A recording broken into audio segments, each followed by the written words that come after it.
예, 꿈하면 우리 대한민국 국민들은 하나의 공통된 어떤 경험이 있습니다. 2002년 월드컵 때 꿈은 이루어진다. 예, 멋진 캐치플레이어 함께 했던 그러한 순간을 우리 다 같이 기억하고 있습니다. 당시 전 국민이 함께 소리쳐 외쳤지요. 대한민국. 그러면 따단따단따 하고 함께 박수 치면서 그렇게 소리치면서 우리 우승을 염원했던 그런 순간들이 있었습니다. 어릴 때 누구나 꿈을 꾸죠. 근데 이 꿈을 생각해 보면 어릴 때 꿈이라는 게 두 가지 의미가 있는 것 같아요. 하나는 뭐냐면 내가 소망하는 거, 내가 되고 싶은 것, 뭐 경찰관, 대통령, 뭐 이런 거. 그 다음에 진짜 또 하나는 어떤 돼지꿈, 용꿈, 이런 어떤 진짜 밤에 잠을 자면서 꾸는 꿈이라고 할 수 있겠습니다. 그런데 여러분, 우리가 꾸었던 꿈들이 진짜 다 이루어지는가? 꿈이 진짜 반드시 이루어지는가? 생각해 볼 때 이제 우리는 이제 장성에서 이제 다 알지 않습니까? 그게 꿈대로만 되는 게 아니고, 사실은 꿈과 전혀 다른 삶을 이렇게 살게 되는 게 보통이다라는 것을 이제 알게 됩니다. 인간의 꿈은 그렇죠. 근데 여러분, 하나님의 꿈은 그렇지 않습니다.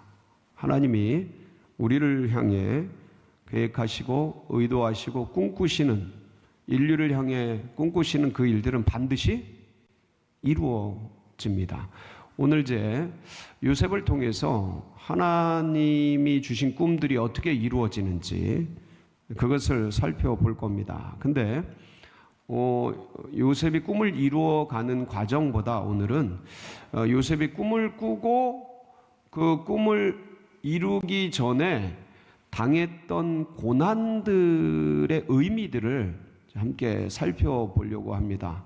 꿈을 주시고 고난이 시작된 이유가 무엇일까를 우리가 곰곰이 생각하면서 우리도 여전히 또다시 주님 안에서 꿈을 꾸고 그 주님이 주신 꿈과 비전이 우리 안에서 성취되어지는 그 소망을 갖고 또 이 자리를 떠나서 세상 속으로 나아가는 그런 복된 시간이 되시기를 축복합니다.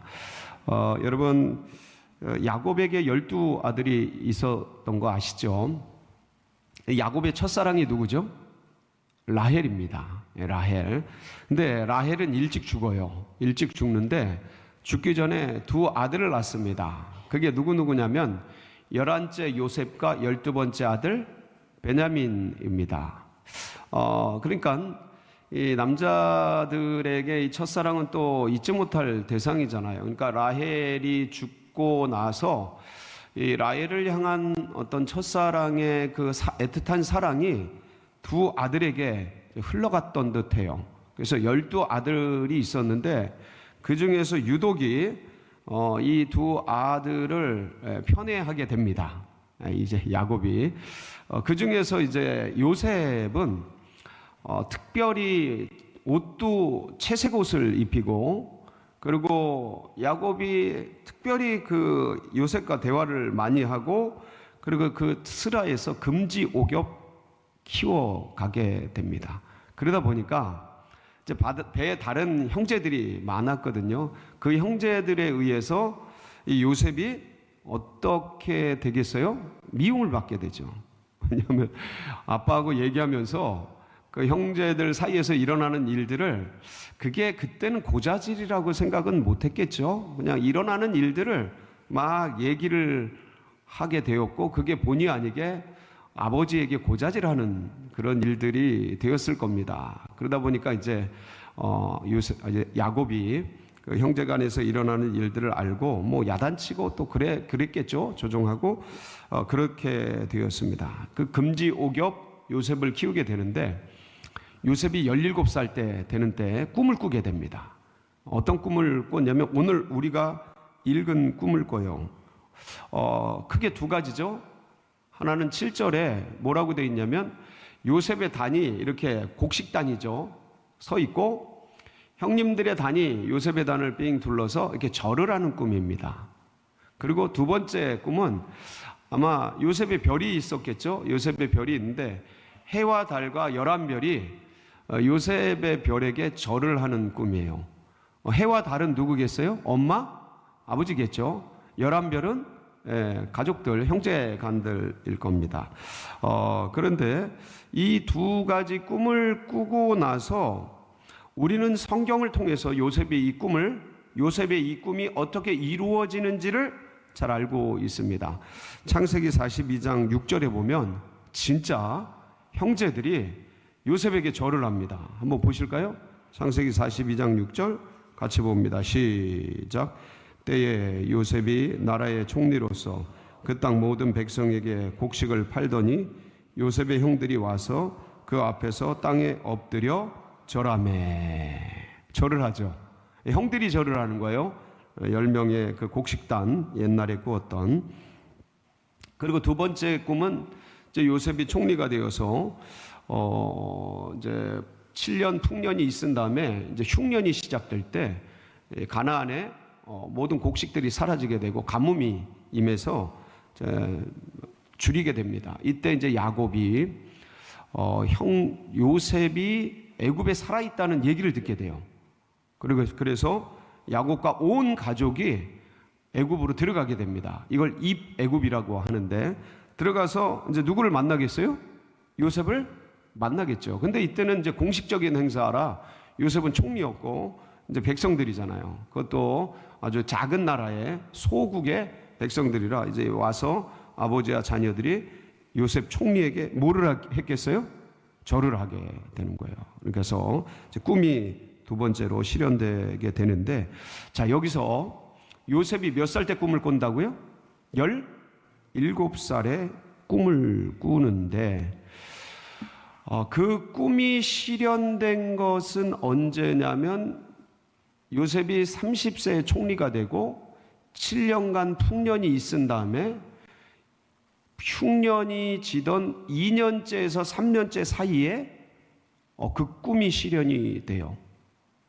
그러니까 요셉의 나이가 39에서 40살 될 때 꿈이 실현되는 거예요. 20년 이상, 23년 정도 세월이 지난 다음에 요셉이 꿈이 이루어지게 되는데, 이제 총리가 됐을 때가 30살이에요. 총리가 되고 나서도 왜 힘든 일이 없었겠습니까? 한 일국의 제국이잖아요. 그 엄청난 제국의 총리로서 역할을 한다라는 것은 좋은 일, 특권도 있었겠지만 힘든 일, 어려운 일도 기록이 안 된 게 많이 있었지 않겠습니까? 그래도 30살에 총리가 됐다라는 것은 엄청난 일이니까 성공한 거잖아요, 소위. 그러니까 이 성공 가도를 달리기 전 17살에 꿈을 꾸고 30살에 총리가 됐다고 할 때 요 사이 13년간 도대체 무슨 일이 있었는가요? 왜 하나님은 꿈을 주시고 17살에 꿈을 주시고 바로 총리를 안 시키고 30살에 총리가 되게 하고 그 사이에 어떤 일이 일어나게 됩니다. 여러분, 어떤 일이 일어나죠? 제일 큰 일. 형들에게 꿈 얘기를 했을 때 형들이 그걸 곱게 받아줬습니까? 아니면 미워하고 시기하고 질투했습니까? 미워하고 시기하고 질투했어요. 그래서 요셉이 이제 멀리 형들이 양을 치러 갔을 때 야곱이 요셉에게 형들의 안부를 보고 오게 합니다. 그래서 형들을 찾아서 도단성으로 가게 되는데, 근데 요셉이 채색 옷을 입고 있으니까 멀리서부터 반짝반짝 빛이 났겠죠.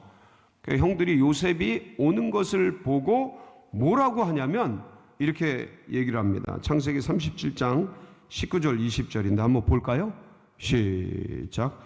서로 이르되 꿈꾸는 자가 오는도다. 자, 그를 죽여 한 구덩이에 던지고 우리가 말하기를 악한 짐승이 그를 잡아먹었다 하자. 그의 꿈이 어떻게 되는지를 우리가 볼 것이니라 하는지라. 이게 뭐 하려고 하는 거예요? 형들이 야곱을 죽이려고 하는 거예요. 자, 죽이려고 하는데 꿈내기가 얼마나 형들에게 미움이 됐고, 그리고 형들의 마음을 상하게 했는지, 자, 그를 죽여 악한 짐승이 이렇게 해쳤다고 하고, 그러고 나서 그 꿈이 어찌 되는지 보자 하고 생각할 정도로 형들이 참 많은 감정이 상한 모습들을 이제 볼 수가 있습니다. 그러니까 야곱은 이 요셉은 어쨌든 형들에 의해서 죽을 위기에 처하게 되죠. 살기를 띈 형들의 모습 속에서 아마도 굉장한 위협을 느꼈을 겁니다. 형들이 왜 이러지? 왜냐면 모르잖아요. 자기가 하는 짓을. 어릴 때는 형들이 왜 이러지? 왜 나를 미워하지? 왜 나를 죽이려고 하지? 그러면서 그 적의감을 느끼고 그 살기를 느꼈을 때 당황했을 그 요셉의 모습. 자, 그런데 결국은 죽이지 않고 미디안 상인들에게 이제 팔게 되죠. 은 20냥에 팔게 됩니다. 아직 미성년자라서 은 30냥을 받지 못하고 은 20냥에 이제 팔게 됩니다. 애굽으로 팔리게 되고, 누구에게 팔려가게 되냐면 애굽의 친위대장 보디발의 집에 이제 팔려가게 됩니다. 그러면서 여기서 시리와 좌절에 빠지지 않고 요셉이 하나님을 붙들고 열심히 충성되게 종노릇을 합니다. 그래서 얼마 있다가 이 친위대장 보디발의 집에 가정총무가 돼요. 굉장히 컸을 겁니다. 이게 일국의 친위대장이면 그 당시 제국의 장관급이 아니겠습니까? 그러니까 그 엄청난 장관 집에 가정총무로서 모든 일들을 주관하고 이렇게 끌어가고 진행하고 그렇게 관리하는, 매니징하는 그러한 역할들을 여기서 했을 거라고요. 근데 그것도 잠시고요. 얼마 있다가 이 보디발의 부인의 유혹을 당하죠. 야야, 나랑 잠을 자자, 동침하자. 근데 끝까지 거부합니다. 하나님이 보고 계시고, 그리고 당신 남편이 나에게 모든 가정의 모든 걸 맡겼지만 당신은 나에게 맡기지 않았다고. 그러면서 거부를 하는데, 근데 결국은 이 보디발 부인이 누명을 씌우죠. 같이 잠 동침할 걸 요구하다 옷을 딱 붙들고서 피해 나가는 그 요셉의 옷을 빼앗아서 이 요셉이 나를 겁간하려 했다고 그러면서 누명을 씌워버리죠. 그러니까 참 그 가정총무도 잠시 그리고 감옥으로 이제 신세가 그렇게 되게 됩니다. 그 요셉은 감옥에서도 거기서 참 좌절하지 않습니다. 거기서도 열심히 감옥에서 또 해야 될 일들을 해요. 그래서 감옥 총무가 됩니다. 참 신기하죠? 감옥에서도 총무가 돼가지고 간수장이 모든 일들을 누구에게 맡겨요? 요셉에게 맡겨요. 참, 그러니까 여러분 실망하지 말고 좌절하지 말고 어디서든 성실하게 그렇게 사는 게 제일 중요하다는 것을 우리가 알 수 있습니다. 여기서 이제 성실하게 일을 합니다. 그러다가 이제 누가 감옥에 들어오냐면 바로 왕의 두 신하, 아마도 바로 왕 측근들이에요. 측근들이라 굉장히 고위직이에요. 한 분은 술 맡은 관원장이고 또 한 분은 떡 맡은 관원장이에요. 그러니까 그 당시에 제일 중요한 게 먹는 것 중에 떡과 술이지 않습니까? 이 두 관원장, 비서실장 같은 어떤 그런 분들이라고 보시면 되겠습니다. 그러니까 이분들이 어떤 일들을 당해서 투옥되게 돼요. 그래서 또 요셉이 그분들을 열심히 섬깁니다. 열심히 섬겨요. 그러다가 이 두 사람이 동시에 꿈을 꾸게 돼요. 술 맡은 관원장과 떡 맡은 관원장이 꿈을 얘기를 해줘요. 먼저 술 맡은 관원장이 얘기를 합니다. 포도나무에서 가지가 3개 나왔는데 거기서 내가 이렇게 잔을 따서 바로왕에게 이렇게 술을 드리는데 이게 무슨 꿈이냐? 그러니까 요셉이 그거는 사흘 뒤에 아마 바로왕께서 당신을 부르실 거다. 그리고 당신의 직위가 복권이 될 거다. 그러면 그때 내가 그동안 당신들과 같이 지내오면서 나의 삶을 받지 않냐? 난 정직했고 큰 문제가 없었다. 그러니 그것을 기억해서 나를 좀 다시 구원해 주십시오. 잊지 말고 그렇게 복권이 되시면 저를 꼭 기억해 주십시오 하고 부탁을 드려요. 그러니까 술 맡은 관원장이 아주 그 꿈이 너무 좋잖아요. 근데 떡 맡은 관원장도 신이 나서 나도 이런 꿈을 꿨다. 내가 이제 떡 광주리를 머리에 새덩이를 이고 있었는데 새들이 날아와서 그 떡을 먹더라. 야, 어떤 꿈이냐? 나도 좋은 꿈이냐? 그랬더니 이 요셉이 참 되게 정직한 것 같아요.